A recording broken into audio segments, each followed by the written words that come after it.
Hindi bato o buhanging pang-construction, kundi batong nakakaadik pala ang bisadong binebenta sa Laguna. Ang nasabat na droga tinatayang nasa 10 milyong piso ang halaga. Nakatutok si John Consulta. Exclusive. Aakalain mong buhangin at bato ang pinagkakabalahan ng mga taong ito. Pero front lang daw yan sa kanilang totoong pinagkakakitaan. Ito ay nag-iingat ng illegal na droga. Kami pa inutorize niya na saliksikin o kakisahin ng iyong pamahay. Arestado ang 60 anyos sa suspect na umano'y budigero. Ayon sa mga otoridad, leader siya ng isang drug group. Itong buhanginan nito ay nagiging cover nila sa mga kanilang parokyano. Then, once na nagkaroon ng transaction through a messaging app like Messenger or even text message, doon sila nagkakaroon ng transaction at doon na nga pinapasok sa kanilang compound at doon na nag-aabutan ng kanilang mga items. Sa paghahalughog, tumambad sa mga tauhan ng PNP Drug Enforcement Group o PIDEG ang sangkaterbang shabu at marijuana na mahigit 10 milyong piso ang halaga. Modus umano ng grupo na palabasing nagbebenta sila ng buhangin at bato sa Lumban, Laguna. Pero ang nakatagong pinapasa ay bato o droga. Ang nahuling suspect daw ang nagsusupply sa mga tulak sa Lumban at kalapit na bayan gamit ang messaging apps. Wala pang pahayag ang suspect na nakakulong ngayon sa tanggapan ng PIDEG. Para sa GMA Integrated News, John Consulta, nakatutok 24 oras. 7 pulis ang sugatan matapos makagirian ng ilang realista sa kilos protesta sa paggunita sa Bonifacio Day. Nakatutok si Bernadette Reyes.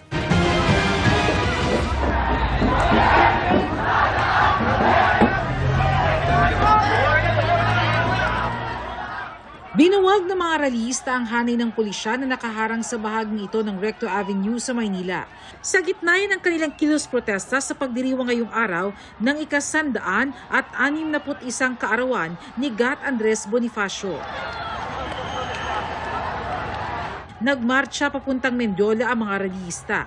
Pero bago pa man makarating, hinarang sila ng pulisya.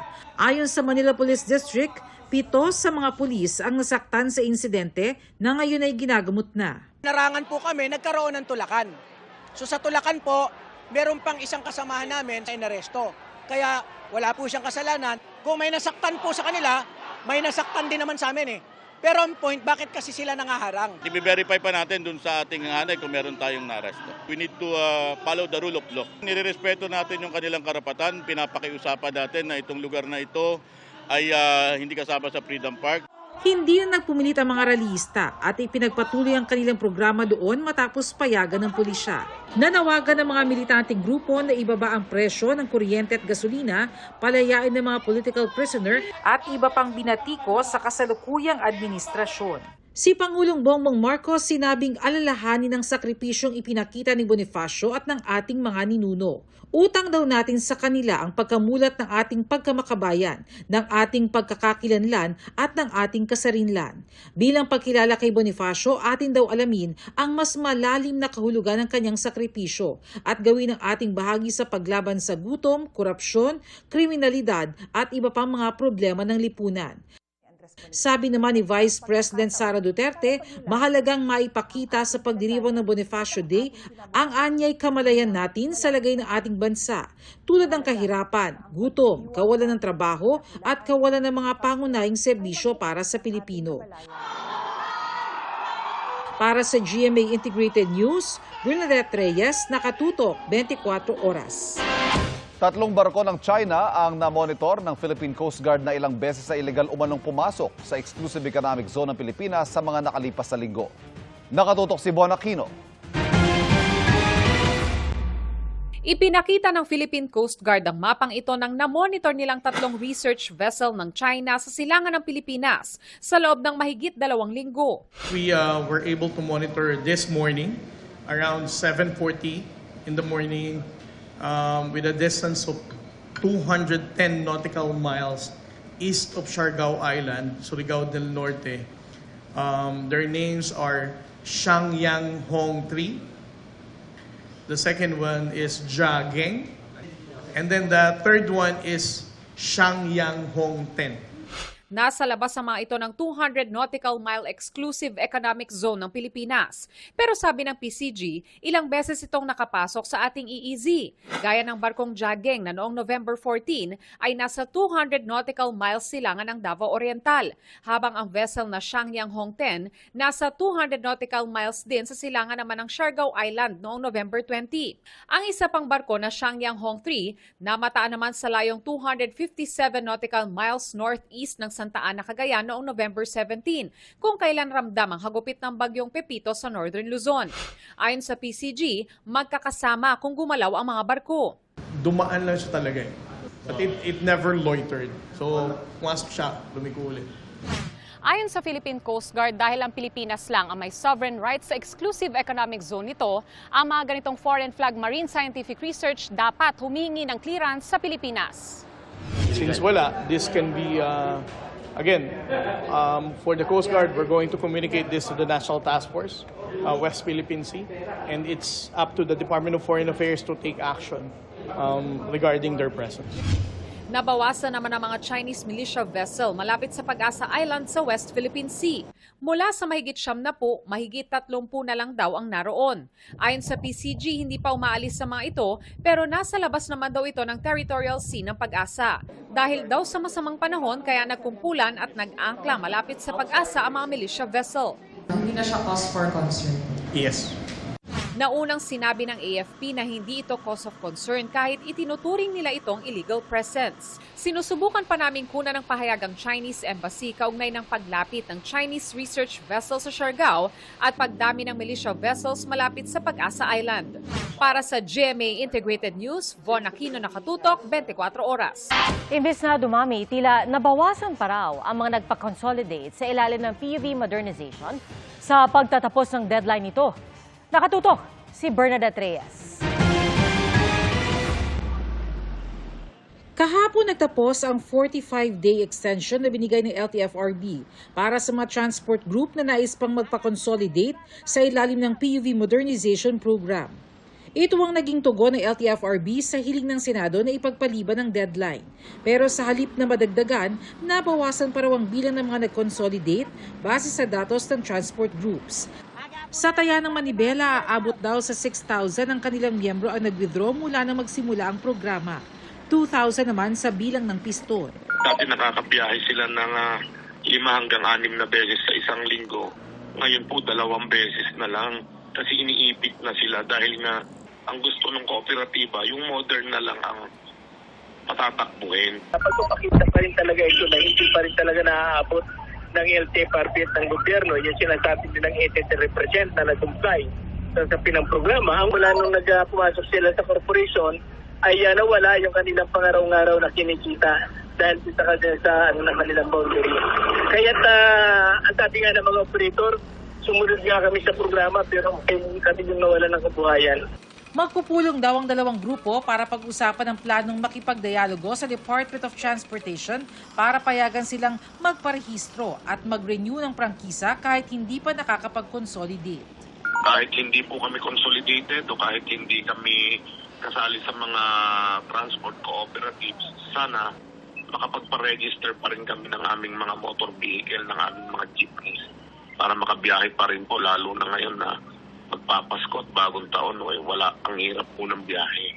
Sinisika pa rin ng GMA Integrated News na makuha ang panig ng LTFRB at DOTR ukol dito pero wala pa silang tugon. Para sa GMA Integrated News, Bernadette Reyes, nakatuto, 24 oras. Matapos sumemplang nagulungan ng truck sa Maynila ang isang tauhan ng ospital na angkas ng motorsiklo ng asawa. Nakatutok si Jomer Apresto. Kuha ito sa bahagi ng Mel Lopez Boulevard sa Tondo, Maynila pasado alas 11 kagabi. Makikita ang magkaangkas na biglang sumemplang. Maya-maya, nagulungan na nang dumadaang truck ang isa sa kanila. Agad na namatay ang babaeng backride na empleyado sa isang ospital sa Maynila.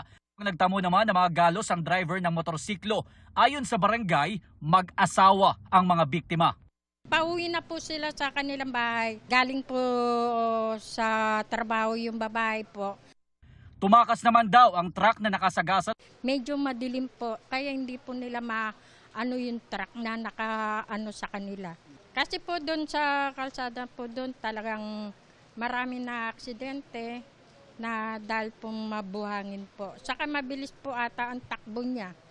Base sa investigasyon, nag-alangan daw ang asawa ng biktima nang may isang motorsiklo na lumabas mula sa Katuparan Street. Kaya napapreno ang rider na nagresulta sa kanilang pagsemplang. Patuloy naman ang backtracking ng mga otoridad sa iba pang kalapit na barangay para mahanap ang driver ng truck. Maharap siya sa reklamong reckless driving resulting to homicide, physical injury at damage to property. Para sa GMA Integrated News, Jomer Apresto, nakatutok 24 oras. Bukas po, unang araw ng Disyembre, taas presyo sa LPG ang sasalubong. Sa Petron, mahigit piso kada kilo ang dagdag sa kanilang LPG. Katumbas po yan ng mahigit 13 piso sa karaniwang 11 kilogram na LPG tank. Epekto raw ito ng pagtaas ng international contract price ng LPG sa Disyembre. At may dagdag bawas naman sa petrolyo sa unang Martes ng Disyembre. Sa tansya ng kumpanyang Unioil, may rollback na 10 centavos o posibleng walang paggalaw sa presyo kada litro ng diesel. Posibleng tumaas na hanggang 80 centavos ang litro ng gasolina. Ayon sa Oil Industry Management Bureau ng Energy Department, ang rollback ay bunga ng ceasefire ng Israel at Hezbollah at pagbaba ng oil consumption sa China. Ang oil price hike naman ay dahil sa di inaasahang pagbagsak ng inventaryo ng krudo sa Amerika.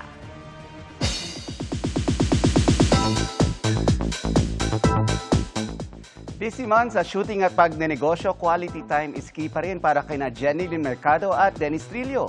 Ano kaya ang plano ng Jen Den this Christmas season? Larito ang aking chika. From being a hands-on mom, hands-on businesswoman naman si Jenny Lynn Mercado. Marami na rin daw siyang natutunan sa pagnenegosyo through the years. Full support din ang kanyang hobby na si Dennis Trillo. Na-experience ko na rin yan. Madaming, hindi natin may iwasan. Merong mga manluloko sa'yo, merong mga magte-take advantage. Busy naman si Dennis ngayon sa pagtatapos ng historical family drama series na Pulang Araw. Masaya yung pakiramdam dahil nakagawa kami ng isang proyekto na malalaman mo kung ano yung history ng pagkatao mo ng pagiging Pilipino. Halos kasabay nito ang shoot ng Metro Manila Film Fest entry ng GMA Pictures na Green Bones. Inaasahan na raw ng Jen Den na magiging busy ang kanilang Christmas season. Sa Christmas Day, mag-iikot talaga kami sa mga sinihan para bisitahin yung mga sinihan, magbenta rin siguro ng tickets. Sabi ko nga sa kanya, wala namang problema. Gusto mo samahan pa kita magbenta ng ticket. Abangan nyo kami sa mga ticket booths.